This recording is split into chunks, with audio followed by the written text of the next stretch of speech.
Story number 1. Shadows on Snow White. Winter in Siberia is not just a season. It's a relentless force that shapes the very soul of the land.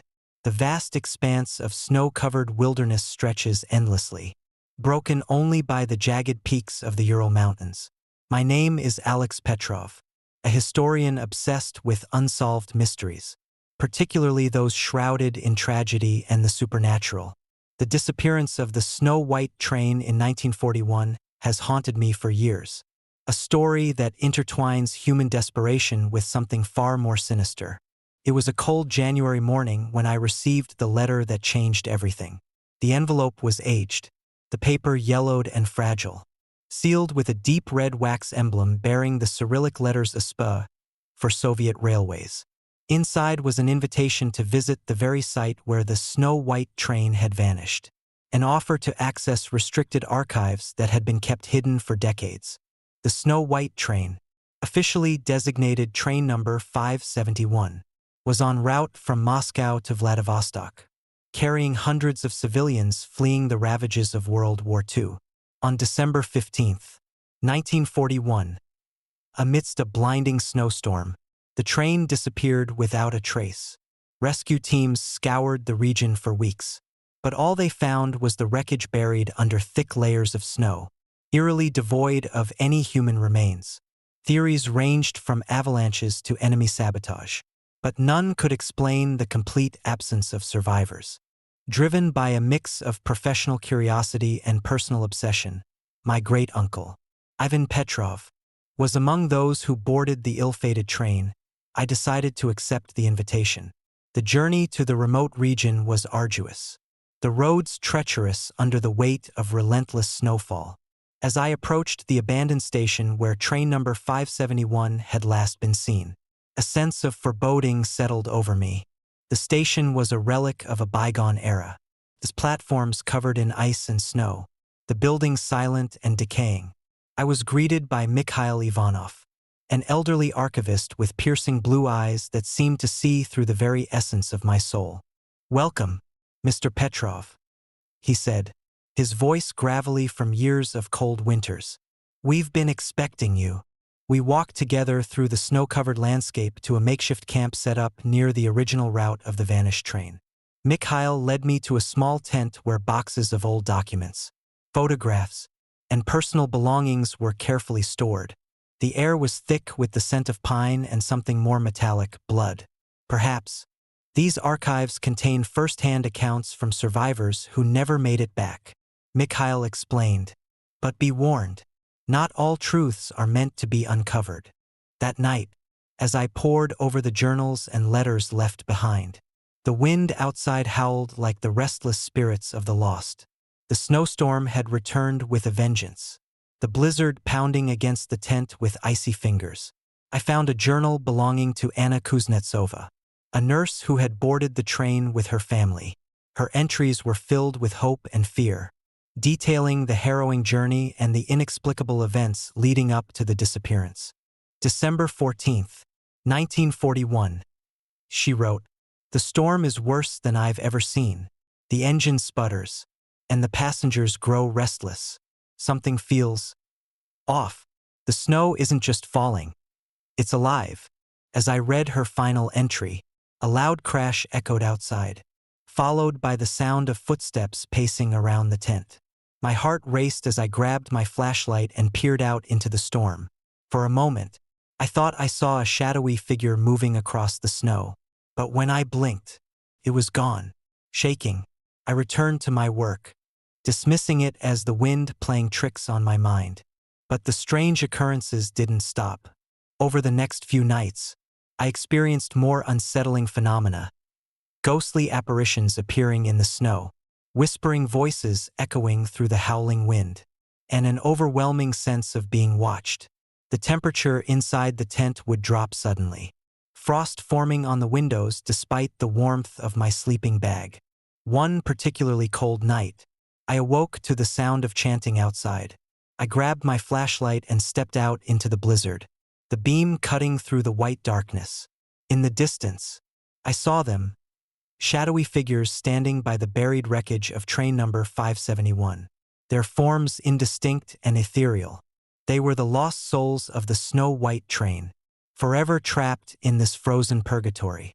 "Help us," they seemed to whisper, their voices merging with the wind. "Release us," determined to uncover the truth and perhaps free these restless spirits. I delved deeper into the archives. Mikhail revealed that there had been rumors of a hidden compartment within the train, one that contained classified documents and possibly forbidden experiments conducted by the Soviet government. These experiments, aimed at creating super soldiers through psychological and physical manipulation, had gone horribly wrong, leading to mass hysteria and death among the passengers. The final pieces of the puzzle came when I discovered a hidden ledger detailing the experiments and the extreme measures taken to cover them up. It became clear that the disappearance of the snow-white train was no accident, but a deliberate attempt to erase the horrific truth from history. With this newfound knowledge, I knew I had to perform a ritual to honor the spirits and acknowledge their suffering. According to Anna's journal, the key to releasing the souls lay in unearthing the truth and bringing closure to their untold stories. I gathered the documents, photographs, and personal items, setting up an altar near the wreckage site.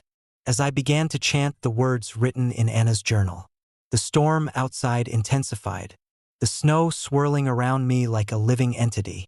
The ghostly apparitions appeared once more, their forms becoming clearer, their eyes filled with sorrow and longing. "Truth and memory," I intoned, my voice steady despite the fear gripping me. "We honor your lives and seek to release your spirits from this frozen tomb." A blinding light enveloped the area, the air thick with energy as the spirits began to glow with an ethereal radiance. The chanting grew louder, the voices of the lost merging into a harmonious plea for peace. The snowstorm began to abate, the wind calming as if respecting the ritual. One by one, the apparitions smiled softly before dissolving into the light. Their burdens lifted, their souls finally free. The wreckage of train number 571 shimmered under the moonlight, the ice melting to reveal the train in all its tragic glory. The storm subsided completely, leaving behind a serene silence that spoke of peace and closure. In the days that followed, the strange phenomena ceased, replaced by a tranquil beauty that felt almost surreal. The local community, once silent and reserved, began to share stories of the snow-white train with newfound hope, the mystery finally unraveling into a tale of sorrow, resilience, and redemption. As I left Loch Morar, the site of the tragedy, I felt a deep sense of accomplishment and relief. The spirits had found peace, their stories finally told and remembered. The cold, unforgiving wilderness had given up its secrets, allowing the truth to shine through the shadows of the past. Years later, the story of the snow-white train became a symbol of the enduring human spirit and the quest for truth in the face of unimaginable horror. My journey to uncover the mystery not only honored my great-uncle's memory, but also provided solace to the lost souls who had endured an eternity of silence and suffering. Every winter, when the snow begins to fall and the winds whisper through the mountains, I remember the haunting beauty of Loch Morar and the spirits of the snow-white train. Their stories echo through the cold nights, a reminder that some mysteries are not just remnants of the past but living entities that seek acknowledgement and closure. Because in the heart of winter, amidst the silent snow and the lingering shadows, the echoes of history and the whispers of the lost intertwine, forever part of the landscape they once called home. Story number 2. Shadows of the Blizzard. Winter in 1888 was merciless, especially in the remote stretches of Northeast America. The Great Blizzard of 1888 descended upon us like a vengeful spirit, transforming familiar landscapes into a frozen wasteland. My name is Samuel Harding, and what unfolded that December has forever etched itself into my memory. A chilling reminder of nature's wrath and the thin veil between life and death. I was the principal of Lincoln Elementary School in the small town of Maplewood, Nebraska, a close-knit community where everyone knew each other's names and secrets. The school building stood proudly on the outskirts, a beacon of education and hope for our children. On the evening of December 12, 1888, as the first snowflakes began to fall, little did we know that our lives were about to be plunged into a nightmare. The day started like any other, with children chattering excitedly about the upcoming Christmas break. By mid-afternoon, the sky had darkened ominously, clouds swirling with an unnatural intensity. The weather forecast had warned us of an impending blizzard, but few believed it would be as severe as predicted. As evening approached, the wind picked up, howling through the town like the wails of lost souls.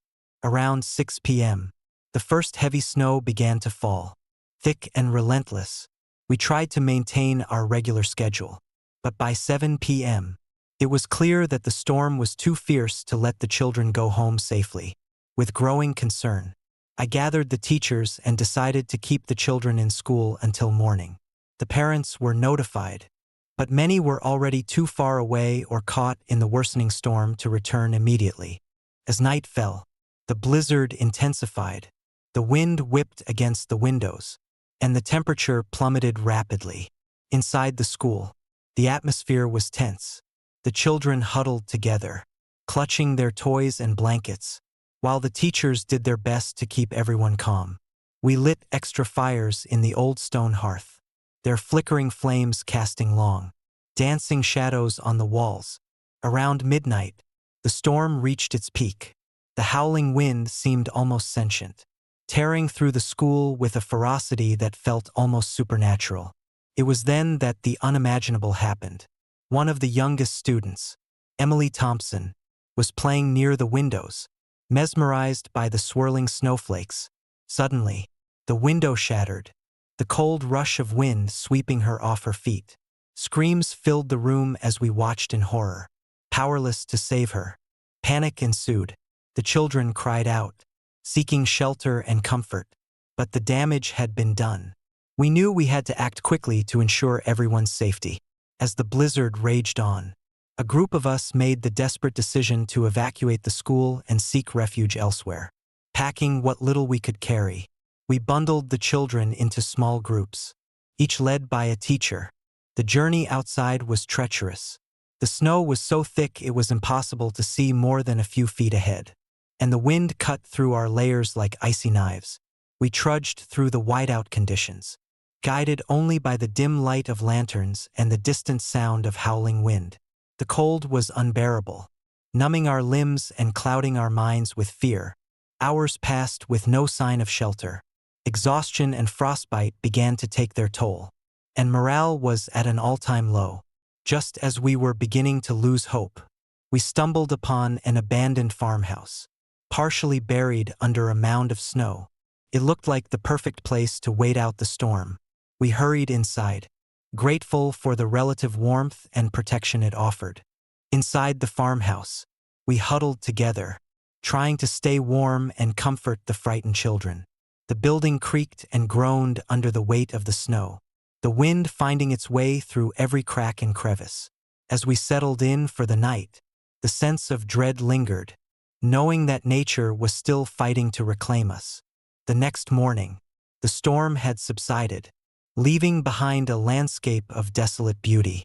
We ventured outside cautiously, finding the farmhouse relatively intact despite the blizzard's fury.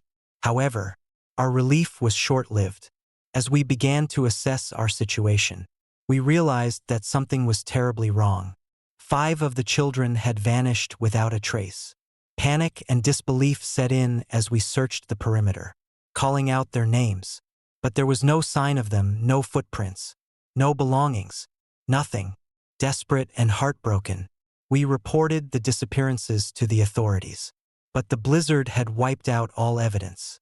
The search parties returned empty-handed, the snow having erased any clue that could lead us to the missing children. The town of Maplewood was devastated, the loss of the children leaving a scar that would never heal. Years passed, but the tragedy of that winter never faded. The Great Blizzard of 1888 became a haunting memory, a dark chapter in our town's history. Yet, The horrors didn't end with the storm. Locals began to report strange occurrences on snowy nights, ghostly apparitions of children wandering the fields, their cries echoing through the night air. Some claimed to have seen shadowy figures standing at the edge of the abandoned farmhouse, watching silently as if guarding the secrets of that fateful night. One particularly cold winter evening, decades after the tragedy, I decided to visit the old farmhouse. Curiosity and a lingering sense of guilt drove me to seek closure, to understand what had happened to those children who had vanished without a trace. As I approached the farmhouse, the snow falling softly around me, a chill ran down my spine. The building stood silent and still, its windows dark and empty. Inside, the air was thick with memories. Dust-covered furniture and remnants of the past were scattered throughout the rooms. But there was an unsettling sense of presence, as if the spirits of the lost children still lingered, trapped between the living and the dead. I made my way to the main hall, the heart of the farmhouse, where we had first found refuge during the storm. As I stood there, the temperature dropped sharply, my breath visible in the frigid air. The room seemed to come alive with whispers and soft footsteps, the sound of children's laughter mingling with cries of fear.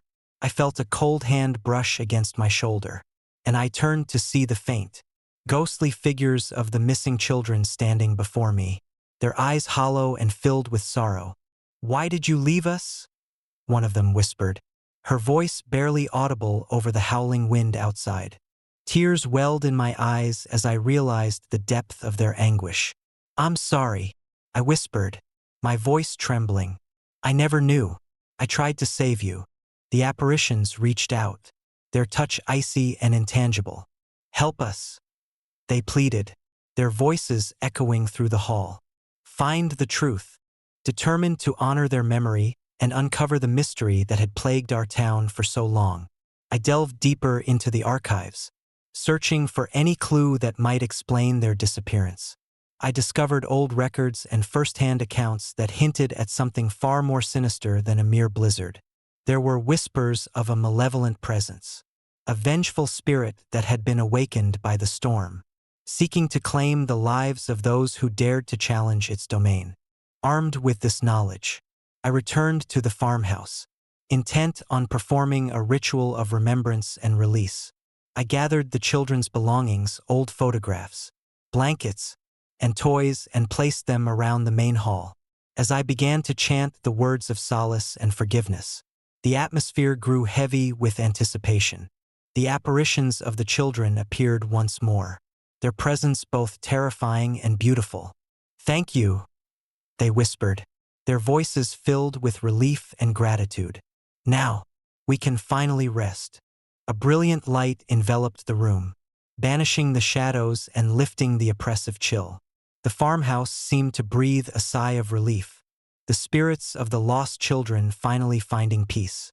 The snow outside ceased to fall, replaced by a serene stillness that spoke of closure and healing. I left the farmhouse that night with a sense of fulfillment, knowing that I had helped to free the restless souls that had haunted our town for so long. The great blizzard of 1888 remained a tragic memory, but now it carried with it a story of redemption and the enduring power of compassion. Years later, the legacy of that winter lived on in the hearts of Maplewood's residents. The farmhouse became a place of pilgrimage for those seeking to honor the memory of the lost children. Their spirits now a part of the town's enduring history. On snowy nights, the whispers of the past could still be heard, but they were no longer cries of fear. They were songs of peace and remembrance, echoing through the silent fields as a testament to the resilience of the human spirit and the bonds that transcend even death. Because in the heart of winter, amidst the endless snow and the lingering shadows, the spirits of the lost children of the great blizzard of 1888 continue to watch over Maplewood, forever a part of the stories that bind us together, echoing through the ages with whispers of love, loss, and the unyielding quest for peace. Story number 3. Frozen Echoes. Winter in the Arctic is a merciless adversary, a vast expanse where the cold seeps into your very bones. and the silence is so profound it becomes deafening. My name is Thomas Blackwood, and I never believed in the legends until I became part of one myself. This is the story of my descent into the heart of darkness, a harrowing journey that mirrors the tragic fate of the Franklin expedition of 1845. I had always been fascinated by history's unresolved mysteries, particularly those shrouded in tragedy and the supernatural. The Franklin expedition, led by Sir John Franklin, had been lost in the icy grip of the Northwest Passage, with no survivors ever found despite extensive search efforts. Theories ranged from harsh weather conditions to mutiny and cannibalism, but none could fully explain the eerie circumstances of their disappearance. Driven by a desire to uncover the truth, I joined a modern-day expedition retracing their steps, unaware of the horrors that awaited me. Our team consisted of 5 members: Captain Elizabeth Liz Harper, a seasoned explorer with a sharp mind and unyielding determination; Dr. Samuel Sam Green, a psychologist fascinated by the human psyche under extreme conditions; Sarah Mitchell, our navigator, whose maps and charts were unparalleled; Michael Mike Thompson, the geologist with a knack for finding hidden paths; and me, Thomas Blackwood, the historian documenting every aspect of our journey. We set sail in early November, the Arctic waters already treacherous with icebergs and unpredictable weather patterns. The closer we got to the Northwest Passage, the more isolated we felt, cut off from the rest of the world by miles of frozen wilderness. The ship was sturdy, equipped with the latest technology to navigate the icy seas. But nothing could prepare us for the relentless blizzard that hit us just 2 weeks into our voyage. The storm was unlike anything I had ever experienced. The wind howled with a ferocity that seemed almost sentient, battering our vessel and making it nearly impossible to see. The waves crashed against the hull with terrifying force, and the ice formed jagged barriers that threatened to trap us in their frozen embrace.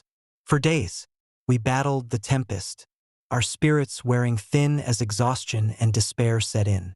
One night, as we huddled together in the dimly lit common area, the storm showed no signs of abating. Liz stood by the window, her eyes scanning the darkness, while Sam tried to keep everyone's morale high with stories and encouragement. Sarah was poring over maps, looking for any sign of a safe harbor, and Mike was busy reinforcing the ship's defenses against the encroaching ice. As midnight approached, the storm reached its zenith. The ship was battered by ice floes, and the temperature plummeted to dangerous lows. The power flickered, and the heaters struggled to keep up with the relentless cold. We were exhausted, both physically and mentally, but we knew we had to hold on. Suddenly, the lights went out, plunging us into darkness. The ship groaned and creaked under the pressure of the ice, and for a moment, all was silent except for the howling wind and the distant cracking of ice. Then, out of the darkness, a blood-curdling scream echoed through the corridors, followed by the sound of glass shattering. Panic erupted as we scrambled to find our bearings. Liz grabbed her flashlight and led us through the pitch-black ship, the beam of light cutting through the darkness like a lifeline. We found the source of the noise in the engine room. An explosion had ruptured a water pipe, flooding the area with icy water and sending us into chaos. As we worked to contain the damage, Sam began to speak in a low, urgent tone. "We need to stay calm and stick together. This storm is testing us beyond anything we've faced before." But the storm wasn't the only threat. As we tried to restore order, we began to hear strange noises, whispers carried on the wind, footsteps echoing through the empty halls, and shadows moving just beyond the edge of our vision. At first, we dismissed them as tricks of the mind, the stress of the storm playing havoc with our senses. But as the days wore on, the phenomena became more frequent and disturbing. One night, as I sat alone in the common area, writing in my journal, I heard the unmistakable sound of children laughing and playing. I looked around, but there was no one there. The laughter faded, replaced by the sound of soft crying. My heart raced as I tried to rationalize what I was hearing, but the unease settled deep within me. The next morning, we discovered something that would haunt us forever. During our routine inspection of the lower decks, we found remnants of clothing and personal items scattered throughout the ship, belongings of the lost Franklin expedition. The realization hit us like a ton of bricks. We were not alone. The ghosts of the past were with us, trapped in this frozen nightmare. Liz called an emergency meeting. We need to respect the spirits of those who came before us. Their journey ended here, and it seems their souls are still searching for peace. Sam nodded, his expression grave. We must tread carefully. Our presence here might be stirring something we don't understand. Despite the fear, we pressed on, determined to uncover the truth behind the Franklin expedition's disappearance. Our investigation led us to a hidden compartment in the bowels of the ship, where we found journals and maps that detailed the explorers' final days. The entries spoke of desperation, fear, and an ever-present sense of being watched. One particularly chilling entry caught my eye. It described how the crew had begun to see visions, shadowy figures walking along the ice, whispering voices that drove them to madness. The last entry was fragmented, but the desperation was palpable. We are not alone. They hunger for our souls. As we delved deeper into the journals, the supernatural occurrences intensified. The apparitions became more tangible, their presence felt in every creak and groan of the ship. One night, Liz reported seeing a ghostly figure standing at the edge of the deck, staring out into the storm with hollow eyes. When approached, the apparition vanished, leaving behind an icy chill that permeated the air. The psychological strain began to take its toll. Sam started experiencing nightmares, reliving the horrors of the Franklin expedition. Sarah became increasingly paranoid, convinced that the spirits were trying to drive us to madness. Mike withdrew into himself, his once steady hands now shaking with fear. One fateful night, as we huddled together in the common area, the storm reached its peak. The ship was besieged by ice, the windows freezing over, trapping us inside.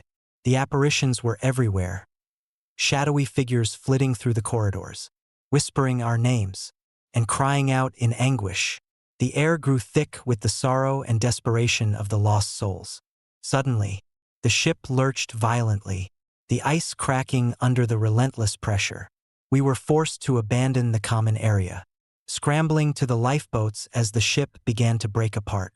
In the chaos, I watched in horror as one of the lifeboats was ripped from the ship, its occupants swallowed by the icy waters below. As I climbed into my lifeboat, the apparitions surrounded me, their cries echoing through the night. "Don't leave us," they pleaded, their voices blending with the howling wind. "Stay and suffer with us."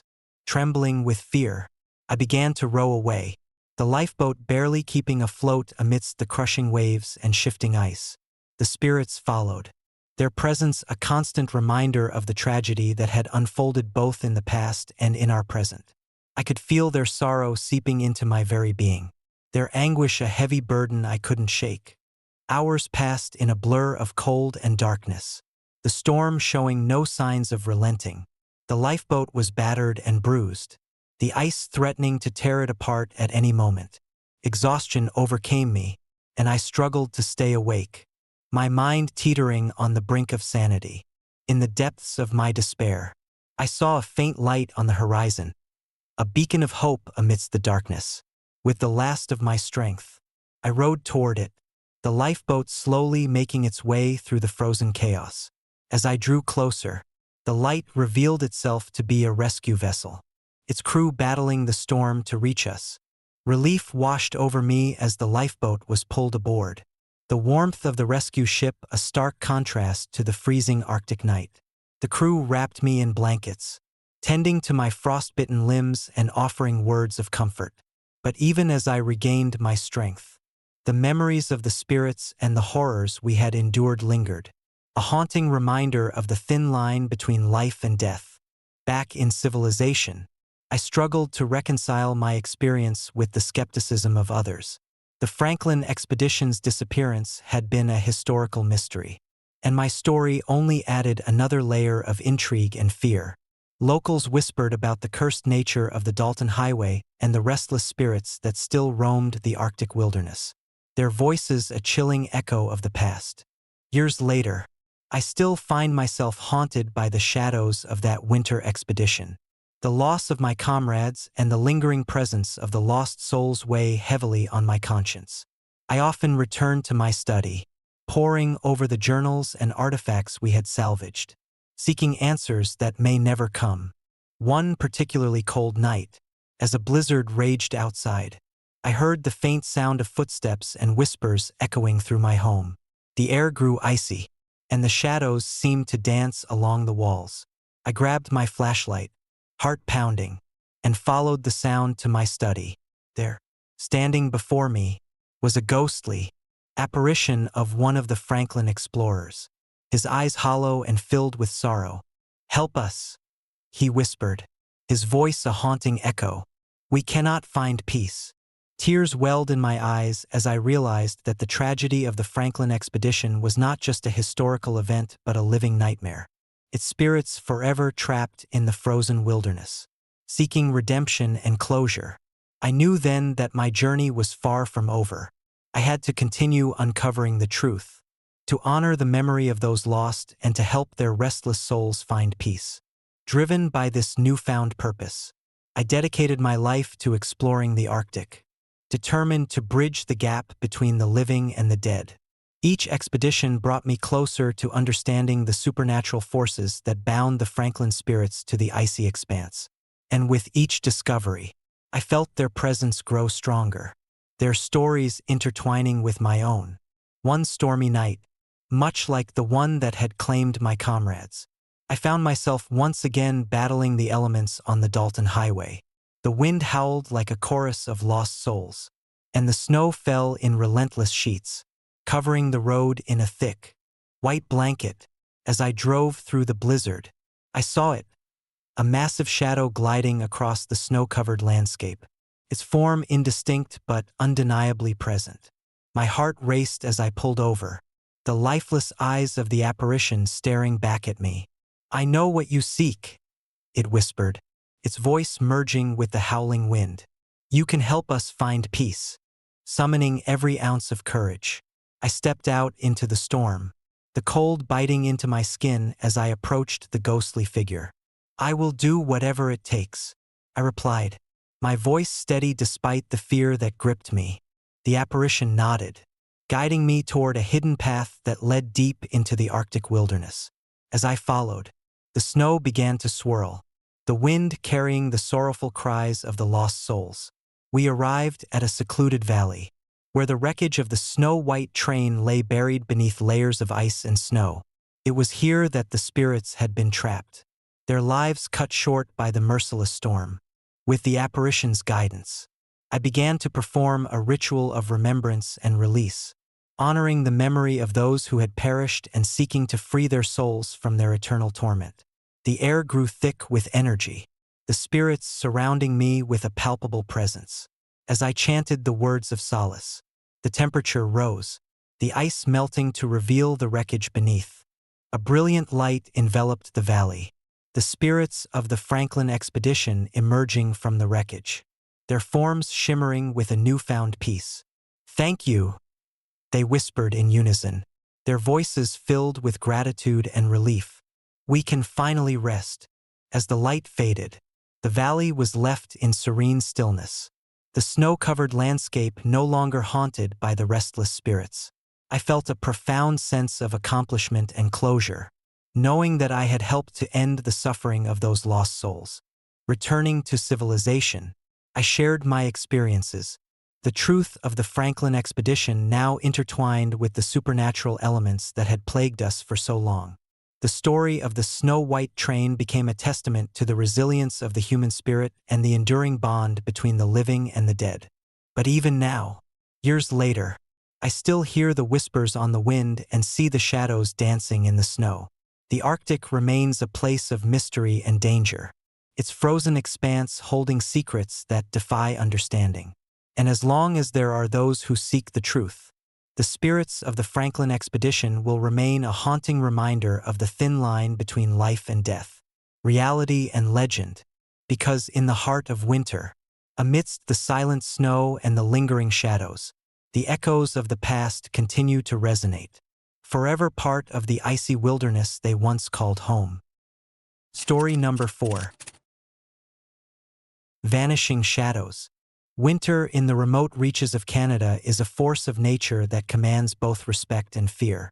The endless expanse of snow-covered wilderness, the biting cold that seeps into your bones, and the silence that presses in from all sides create an environment where survival becomes a daily struggle. My name is Ethan Campbell, a researcher drawn to the mysteries that lie hidden in these frozen landscapes. Little did I know that my quest for answers would lead me to one of the most haunting enigmas of the 20th century, the disappearance of the Inuit village near Lake Anjikuni in 1930.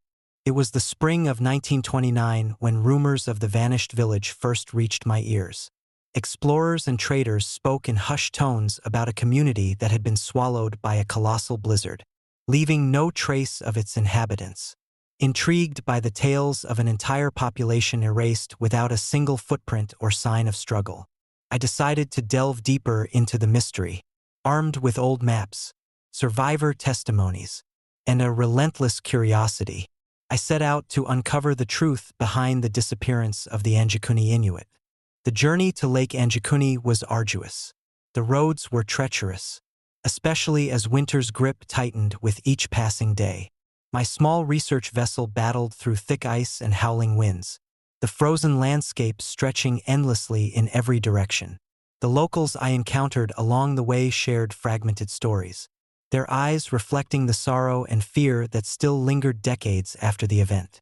They spoke of strange lights in the sky, eerie sounds that echoed through the night, and a palpable sense of dread that descended upon the village just before it vanished. After weeks of relentless travel, I finally arrived at the shores of Lake Anjikuni. The lake was a vast, frozen expanse, the surface smooth and untouched, mirroring the stark beauty of the surrounding mountains. Setting up camp near the edge, I prepared for the weeks ahead, knowing that the answers I sought were buried beneath layers of ice and snow. As I began my exploration, the true desolation of the area became apparent. The remnants of the village were scattered across the frozen lake, snow-covered huts, abandoned tools, and personal belongings left untouched as if the residents had simply vanished into thin air. The silence was oppressive, broken only by the occasional cracking of ice and the distant call of a lone raven. Nights were the most unsettling, with the darkness amplifying every sound and shadow, making the already desolate landscape feel alive with unseen presence. One particularly frigid evening, as the temperature plummeted below freezing, I decided to venture deeper into the heart of the village. My flashlight cut through the darkness, casting long, wavering shadows that danced eerily against the snow-covered structures. It was then that I noticed something strange, a series of large, deliberate footprints leading away from the main cluster of huts, disappearing into the blinding white of the storm. Driven by a mix of fear and determination, I followed the trail, each step crunching loudly in the stillness. The footprints were unlike any human gait I had ever seen. Massive, with elongated toes and an unsettling symmetry that suggested something otherworldly. As I pressed on, the wind began to pick up, swirling snowflakes into frenzied patterns that obscured my vision and made it difficult to navigate. Hours passed with no sign of the source of the footprints. Just as I was about to turn back, the storm intensified, a blinding blizzard enveloping me in a whirlwind of snow and ice. Visibility dropped to near zero, and the world became a swirling maelstrom of white. My heart pounded in my chest as I struggled to find my way, the footprints fading into obscurity as the storm swallowed them whole. In the midst of the chaos, I heard it, a faint, mournful cry carried by the wind, echoing through the frozen expanse. It was a sound that pierced the storm, a haunting wail that seemed to come from the very soul of the land. Compelled by an inexplicable force, I pressed forward, following the sound despite the worsening conditions. Suddenly, the blizzard ceased as abruptly as it had begun, leaving behind a surreal stillness, The snow lay thick and undisturbed, the footprints gone without a trace. I stood alone in the vast wilderness, the echo of the cry still resonating in my ears. Shaken and disoriented, I realized that the storm had not only obscured my path but had also erased any evidence of what, or who, I had been chasing. Days turned into weeks as I continued my search, driven by the unanswered questions and the eerie silence that now dominated the landscape. My supplies dwindled, and the isolation weighed heavily on my mind. But I refused to abandon the mystery that had consumed me. The villager's disappearance was not just a historical footnote. It was a haunting enigma that demanded resolution. One cold night, as I huddled in my tent, trying to stave off the encroaching darkness, I heard it again, the same mournful cry that had led me into the storm months ago. This time, however, it was closer, resonating from the very center of the lake. Gripping my flashlight, I stepped out into the biting cold, the snow crunching beneath my boots as I made my way toward the sound. As I approached the heart of the lake, I felt a presence unlike anything I had ever experienced. The air grew thick with an otherworldly energy, and the snow around me began to swirl in unnatural patterns. In the midst of the frozen expanse, I saw her, a spectral figure clad in traditional Inuit attire, her eyes hollow and filled with an eternal sorrow. Morag, the spirit of the village, stood before me, her form shimmering like a mirage in the storm. "Why do you seek us?" she whispered, her voice carrying the weight of centuries of anguish. "What will you do with our silence?" I fell to my knees, overwhelmed by the sight and the presence of the lost souls.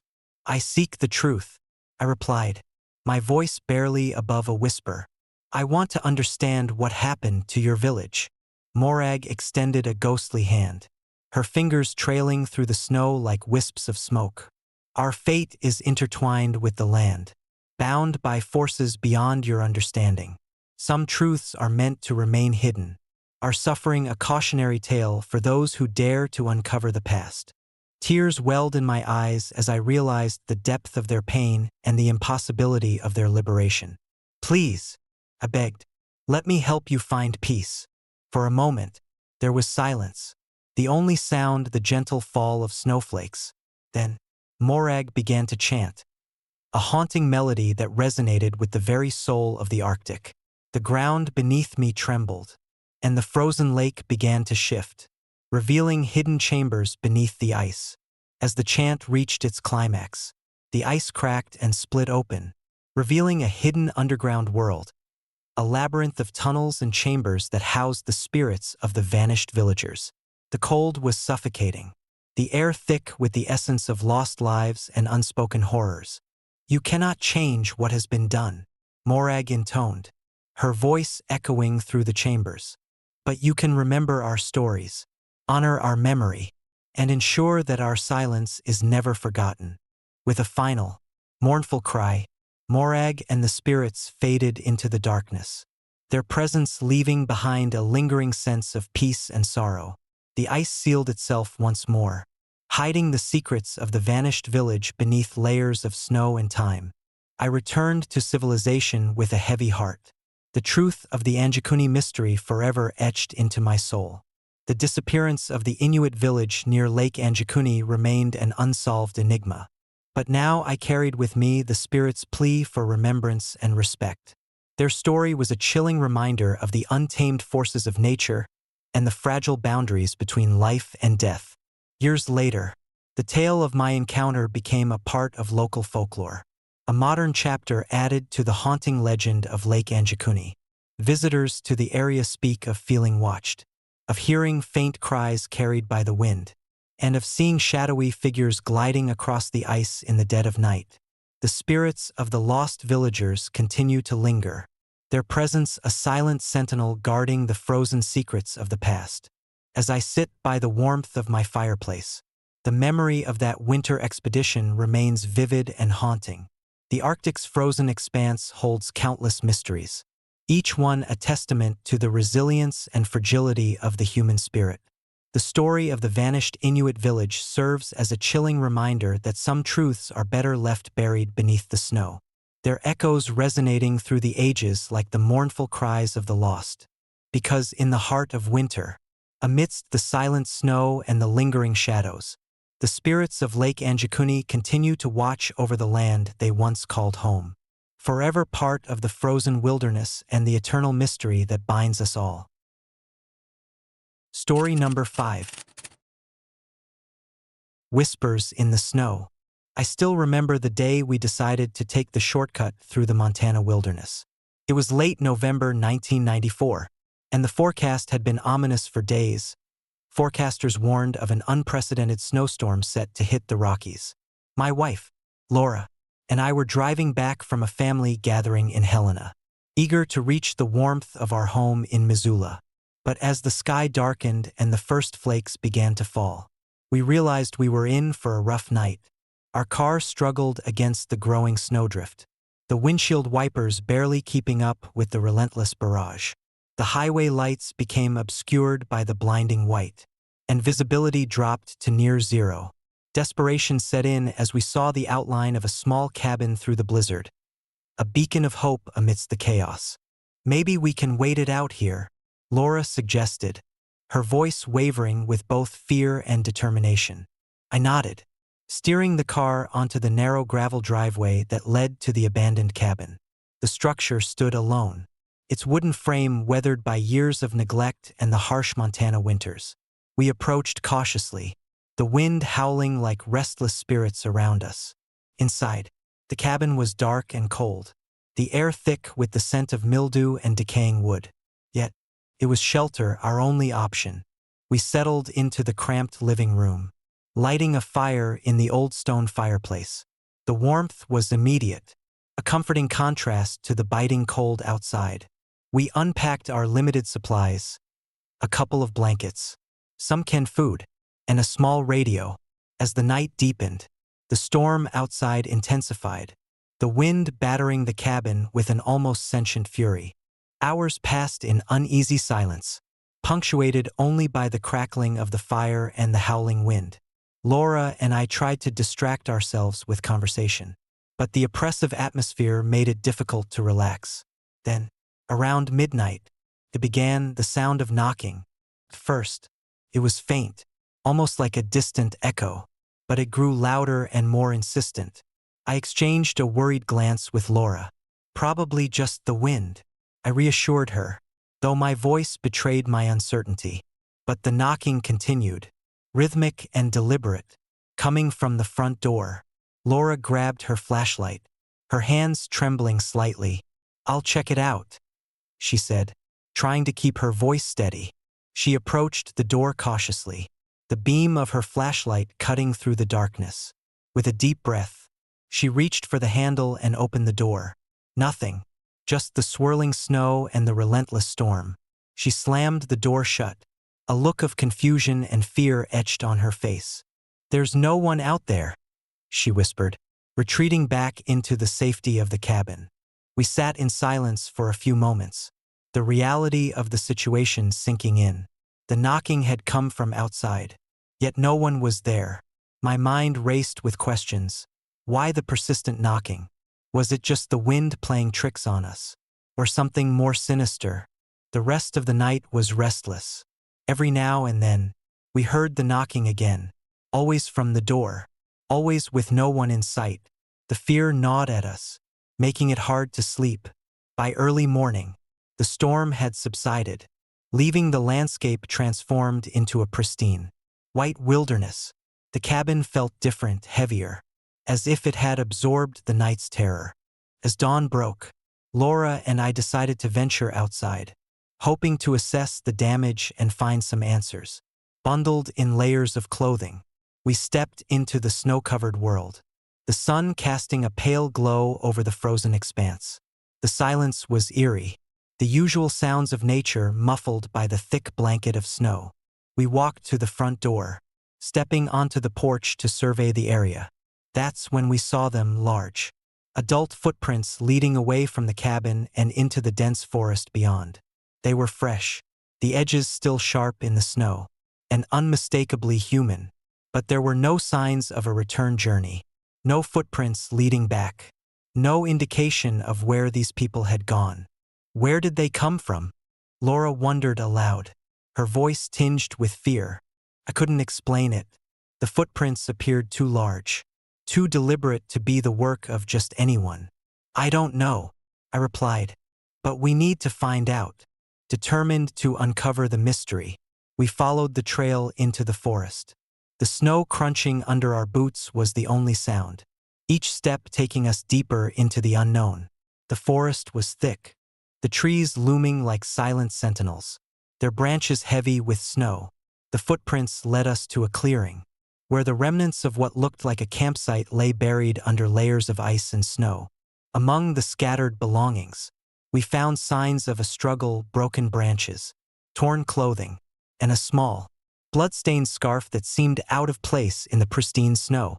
My heart pounded as I realized the horrifying truth. Those who had knocked on our door that night were likely trying to reach out for help. But something had taken them. As we stood there, the temperature seemed to drop even further, the air thick with an unnatural chill. The shadows in the clearing lengthened, and I felt a presence watching us from the depths of the forest. Laura squeezed my hand, her eyes wide with fear. "We need to go back," she whispered urgently. "Now." But before we could turn, the ground beneath us began to tremble, and a low, guttural growl echoed through the clearing. The footprints that had led us here started to move, converging towards us as if the forest itself was alive and angry. Out of the darkness emerged a figure, tall, cloaked in shadows, its eyes glowing with a malevolent light. I froze, unable to move as the entity approached, its presence overwhelming and terrifying. Laura stepped forward, trying to protect me, but she too was paralyzed by fear. The creature raised a hand, pointing directly at us, and a voice, cold and hollow, filled the air. "Leave this place," it commanded, the words dripping with menace. "Or suffer the same fate as those before you."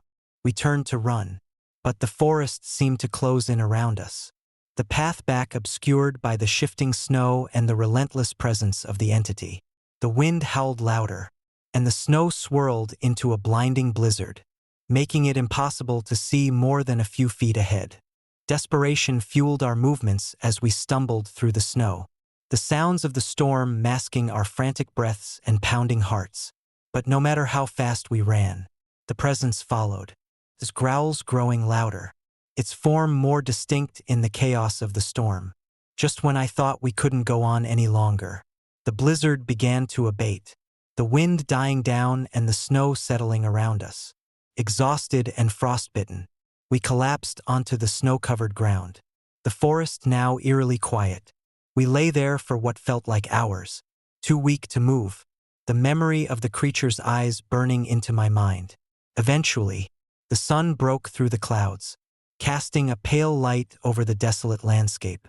Summoning the last of my strength, I helped Laura to her feet, and we began the arduous journey back to the cabin. As we trudged through the snow, the footprints led us straight back to where it all began. We reached the cabin just as the morning sun began to warm the icy ground, our bodies numb and our spirits broken. Inside, we found the remnants of our belongings still intact, untouched by the night's horrors. In the days that followed, we tried to piece together what had happened. The footprints, the campsite, the creature, it all pointed to something beyond our understanding, a force that guarded the wilderness with a vengeance. We never spoke of that night again, the memory too painful to share, but the scars remained, both visible and hidden deep within our souls. Years later, the cabin still stands, a silent witness to the tragedy that unfolded on that stormy night. Locals speak of it in hushed tones, warning others of the dangers that lie within the snow-covered forests of Montana.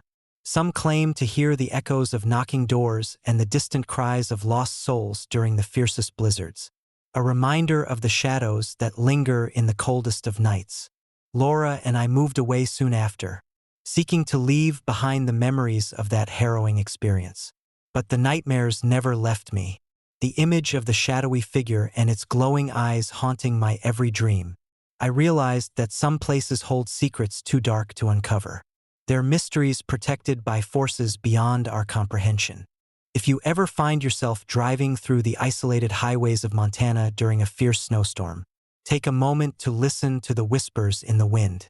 Respect the stories etched into the snow, for they are the echoes of lives lost and the lingering presence of shadows that seek to protect their domain. Stay safe, and may your winters be filled with warmth and light, free from the shadows that linger in the coldest of nights.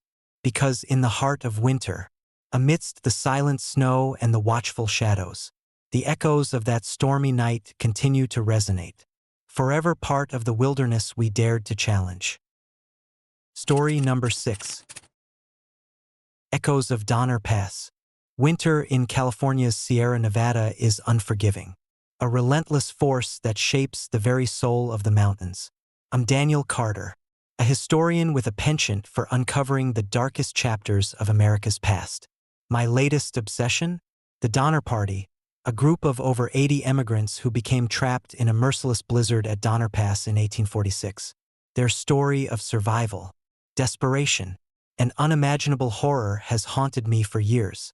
Determined to understand the depths of their ordeal, I embarked on a journey that would blur the lines between history and nightmare. The drive to Donner Pass was long and treacherous, the roads barely visible under layers of snow. As I approached the pass, the landscape transformed into a desolate expanse of white, the silence broken only by the howling wind and the occasional cracking of ice. My research had led me to an abandoned cabin near the pass, rumored to be one of the last shelters used by the Donner Party. The structure stood alone, its wooden frame weathered and worn by countless winters, a silent sentinel watching over the frozen wasteland. I set up my equipment inside the cabin, laying out maps, journals, and artifacts I had painstakingly gathered over the years. The air was thick with the scent of decay and the weight of untold stories. As night fell, the storm outside intensified, the wind howling like the anguished cries of lost souls. I lit a candle, the flickering flame casting long, dancing shadows on the walls, and began to delve into the first journal entry. December 1st, 1846. The snow is relentless, yet we press on. Donner Pass looms ahead, a formidable barrier between us and salvation. Spirits are low, and hope dwindles with each passing day. The entries grew increasingly desperate, detailing the party's struggle against the elements and the harrowing decisions they were forced to make. By mid-December, the blizzard had struck with full force, burying them in an endless white storm. The final entries spoke of starvation, mutiny, and the horrifying reality of cannibalism as the only means of survival. As I read these accounts, a chill ran down my spine. The weight of their suffering seemed to press in from all sides, the cabin itself feeling colder and more oppressive with each word. I decided to spend the night here, hoping that the isolation would help me connect more deeply with their experiences. Hours passed in silence, broken only by the storm's fury outside. The wind howled louder, rattling the cabin's windows and making the wooden beams groan under the pressure. I tried to focus on my notes, but sleep eluded me. My mind replayed the tragic events, the images of desperate faces and the agony of survival haunting my thoughts. Around midnight, I heard it, a faint knocking at the door. My heart raced as I approached cautiously, the candlelight casting eerie shadows on the snow-covered porch. I opened the door to find nothing but swirling snow and the relentless storm. Shaken, I closed it and returned to the cabin, the sense of unease deepening. Minutes later, the knocking resumed, louder and more insistent. I grabbed my flashlight and peered outside, but the snow obscured any sign of movement. Determined to confront whatever was causing the disturbance, I stepped into the blizzard, the cold biting through my layers. The footprints I followed were large, unlike any humans, leading into the heart of the storm. Each step was a battle against the swirling snow and the freezing wind, but something compelled me to follow them. As I trudged through the whiteout, The storm seemed to close in around me, the world becoming a blur of white and gray. The footprints led me to a secluded grove where the trees stood like silent guardians, their branches heavy with snow. In the center stood a circle of stones, ancient and weathered, surrounding a makeshift altar. The atmosphere was thick with a palpable sense of dread, the air humming with unseen energy. In the center of the circle lay remnants of the Donner Party's last stand, discarded tools, torn clothing, and personal items left behind in their final moments. My flashlight flickered, casting intermittent light on the scene, when suddenly, a shadow moved at the edge of my vision. I turned sharply, but there was nothing, only the swirling snow and the oppressive darkness. A chill enveloped me as I heard whispers carried by the wind, voices lost in time, pleading for help.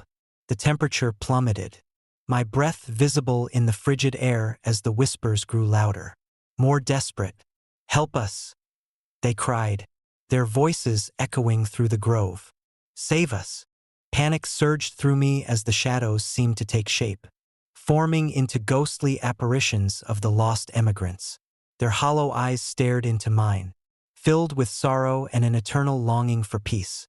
One figure stepped forward, a woman with tear-streaked cheeks and hollow eyes, her voice barely above a whisper. "We are trapped, bound by our suffering. Release us." I stumbled back, the weight of their anguish pressing down on me. "How?" I managed to ask, my voice trembling. "How can I help you?" The apparitions moved closer, their presence overwhelming. "Remember our story," the woman implored. "Honor our memory. Let our tale be a warning, a reminder of the darkness that lies within human desperation." As the night deepened, the apparitions faded, the grove returning to its desolate silence. The storm began to ease, the oppressive energy lifting as if acknowledging my promise. I made my way back to the cabin, the footprints no longer leading into the storm but pointing towards the path I had come from. Exhausted and emotionally drained, I returned to my research, the night's events etched into my memory. The encounter had changed me, deepening my understanding of the Donner Party's tragedy and the haunting presence that lingered at Donner Pass. I realized that their suffering was not just a historical event but a lingering curse, a supernatural force that bound their souls to the frozen landscape. In the days that followed, I delved deeper into the archives, uncovering more about the expedition's fate and the possible supernatural elements that had plagued them. Stories of strange lights, eerie sounds, and unexplainable phenomena had always been part of the legend. But now they took on a new, more terrifying dimension, determined to honor their memory and break the curse. I organized a memorial at the grove, inviting locals and descendants of the Donner Party to participate. We erected a cairn of stones, each one representing a lost soul, and shared stories of their bravery and suffering. As we lit candles around the cairn, the air seemed to grow warmer, the oppressive chill lifting as if the spirits were finally finding peace. That night, the storm was calm, the wind gentle as it whispered through the trees. I sat by the fire, the flickering flames casting comforting shadows, and felt a sense of closure. The echoes of Donner Pass had been heard, their voices no longer lost in the storm but remembered and honored by those who came after. Years have passed since that harrowing winter, but the memory of the Donner Party and the supernatural encounter at Donner Pass remain vivid in my mind. The story of their tragic journey serves as a chilling reminder of the thin line between survival and madness, and the enduring power of the human spirit in the face of unimaginable adversity.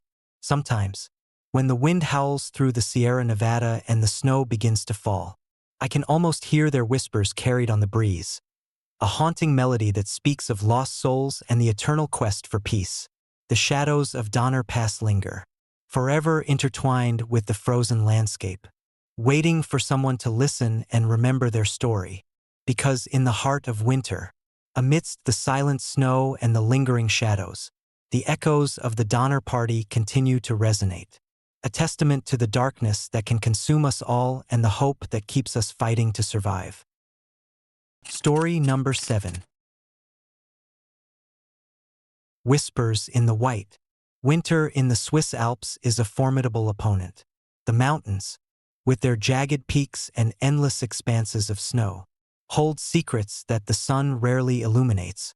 My name is Michael Thompson, a seasoned mountaineer with a passion for uncovering the hidden trails and forgotten histories of these majestic giants. But nothing could have prepared me for the night I encountered the ghostly apparition that would forever change my understanding of these sacred slopes. It was late December, and I had decided to undertake a solo expedition to summit Mont Blanc, the highest peak in the Alps. The weather forecast had been unusually harsh that year, predicting relentless blizzards and sub-zero temperatures. Ignoring the warnings, I felt an irresistible pull to conquer the mountain alone, driven by a need to prove myself and to seek solace from the chaos of everyday life. The first few days were uneventful, filled with the rhythmic crunch of snow under my boots and the serene beauty of untouched landscapes. I navigated through dense forests and across frozen lakes, each step bringing me closer to the summit. On the third night, as I set up camp in a secluded valley, the sky darkened ominously, and the wind began to howl like the wails of lost souls. By midnight, a fierce blizzard had engulfed the mountain, turning the world into a swirling maelstrom of white. Visibility dropped to near zero, and the howling wind made it impossible to hear anything beyond my own breathing. Huddled in my tent, I struggled to stay warm, the cold seeping into my bones despite my layered gear. Sleep eluded me as the storm raged on, each gust of wind threatening to tear the tent apart. Around 2 a.m., a faint knocking sound echoed through the tent, rhythmic and persistent. My heart pounded as I strained to listen, the sound growing louder and more insistent. I grabbed my headlamp, shining the beam into the darkness, but saw nothing, just the relentless snowstorm outside. The knocking continued, accompanied by a soft, melodic humming that seemed both beautiful and haunting. Summoning my courage, I unzipped the tent and stepped out into the storm, the cold biting through my gloves and jacket. The snow swirled around me, blinding me with its intensity. I followed the sound of the knocking, moving cautiously towards the ridge where the wind was strongest. As I navigated the treacherous terrain, the knocking led me to a small clearing where the storm seemed to momentarily abate. There, standing amidst the swirling snow, was a figure, an ethereal woman clad in a thin white dress, her long hair flowing freely in the wind. Her presence was both mesmerizing and terrifying, her eyes hollow yet filled with an indescribable sorrow. She began to walk towards me, her movements graceful yet otherworldly, leaving behind large, deliberate footprints in the fresh snow. "Who are you?" I called out, my voice trembling with a mix of fear and awe.